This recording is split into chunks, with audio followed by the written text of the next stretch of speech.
Hey everyone, in this video I will be showing you how to create a super easy watercolor feathering effect using these watercolor brush pens from Brite Crown.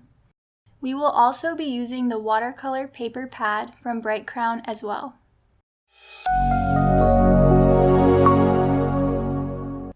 So first we're going to start off by just practicing this technique on the side, and then once we do that we'll start creating some feathers.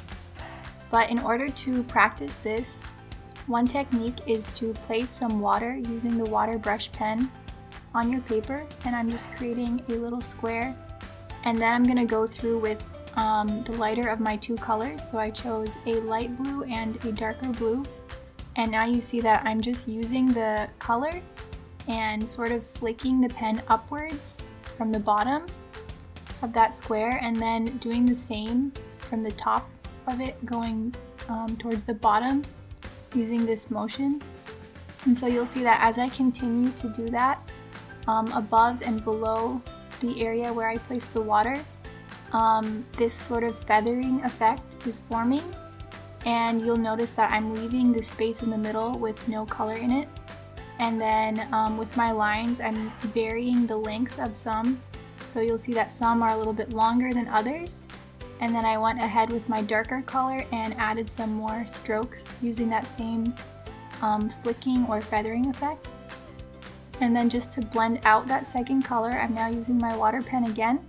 But in this step, make sure that you don't use too much water, otherwise the color will get kind of dull and smudgy. So just lightly use a little bit of water to blend it out.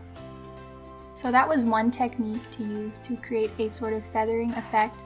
And you'll see that this texture works great for hair, fur, or anything similar. And then another way is to be more subtle or have more of a watercolor looking effect, to paint with the pen onto the water brush tip. And then you'll see that when you use that water brush to paint with the color, it comes out much more transparent and not as saturated. And this gives a more traditional watercolor effect to it. And so I'm doing the same thing with my pens. I'm just sort of applying more pressure and then releasing the pressure in the strokes, making strokes going upwards and downwards. And so now we're going to begin painting some feathers. So for the first feather, I'm just starting off with my water brush and making the shape of the feather, and then going through with the color and kind of filling that in. And so we'll be using a similar technique to the one that we just practiced, but instead of doing it in a square shape, we're going to use this outline of the feather to do the same kind of strokes. And so you can imagine the feather as two pieces, and it's this sort of feather shape with one line between, and then each side you want to leave some space that is just white or doesn't have too much color. And then use that same flicking motion to create these feathery looking lines coming out of that middle line, and then also from the very edges of the feather, and have their direction sort of pointing diagonally towards the center, as you'll see here. And then you can go through with your darker color and continue to add more depth to it. So now I'm just going to go through and use a similar technique to create some more feathers using different colors.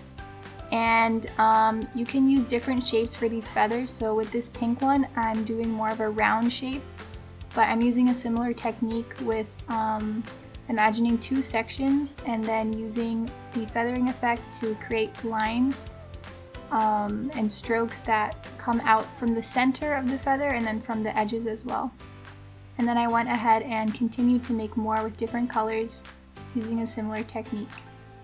Thank you so much for watching this video, and please be sure to check out our full line of Brite Crown art supplies. Interested in learning more watercolor painting techniques?